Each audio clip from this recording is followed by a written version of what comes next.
Hi all welcome to Blasters arena. Kerala ബ്ലാസ്റ്റേഴ്സിന്റെ super താരമായ Nova സദോയി ഈ സീസണിൽ ഗംഭീര പ്രകടനമാണ് നടത്തിയിട്ടുള്ളത്. പ്രത്യേകിച്ച് സീസണിന്റെ തുടക്കത്തിൽ ക്ലബിന് വേണ്ടി അദ്ദേഹം മികച്ച പ്രകടനം നടത്തി. പക്ഷേ പിന്നീട് അദ്ദേഹം സെൽഫിഷാണ് എന്നുള്ള ആരോപണങ്ങൾ ആരാധകരിൽ നിന്ന് തന്നെ ഉയർന്നു. അഡ്രിയാൻ ലൂണയുമായി ബന്ധപ്പെട്ട് പ്രശ്നങ്ങൾ ഉണ്ടായി.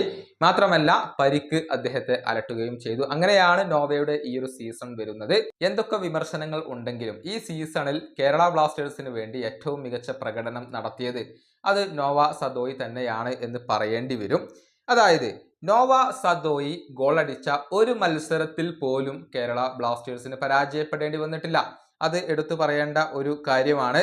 അതായത് കേരള ബ്ലാസ്റ്റേഴ്സ് 8 മത്സരങ്ങളാണ് ഇത്തവണ വിജയിച്ചിട്ടുള്ളത്. അതിൽ 7 മത്സരങ്ങളിലും ഗോൾ കോൺട്രിബ്യൂട്ട് ചെയ്യാൻ നോവ സദോയിക്ക് കഴിഞ്ഞിട്ടുണ്ട്. അദ്ദേഹം ഗോളടിച്ചാൽ മാത്രം ബ്ലാസ്റ്റേഴ്സ് വിജയിക്കുന്നു എന്ന നിലയിലാണ് കാര്യങ്ങൾ ഇത്തവണ അവസാനിച്ചിട്ടുള്ളത്. എത്രത്തോളം പ്രധാനപ്പെട്ട താരമാണ് നോവ എന്നുള്ളതിന്റെ ഒരു തെളിവ് തന്നെയാണ് ഇത്. ഈ സീസണിൽ കേരള ബ്ലാസ്റ്റേഴ്സിന് വേണ്ടി ഏറ്റവും കൂടുതൽ ഗോൾ പങ്കാളിത്തങ്ങൾ വഹിച്ച താരവും നോവ സദോയി തന്നെയാണ്. അതായത് ആകെ 20 ഗോൾ പങ്കാളിത്തങ്ങൾ അദ്ദേഹം വഹിച്ചിട്ടുണ്ട്. 13 ഗോളുകളും 7 അസിസ്റ്റുകളുമാണ് അദ്ദേഹം സ്വന്തമാക്കിയിട്ടുള്ളത്. ആകെ 1799 മിനിറ്റുകളായിരുന്നു നോവ കളിച്ചിരുന്നത്. ഈ വീഡിയോയുടെ അവസാനിപ്പിക്കുന്നു. അടുത്ത വീഡിയോയുമായി വീണ്ടും കാണാം.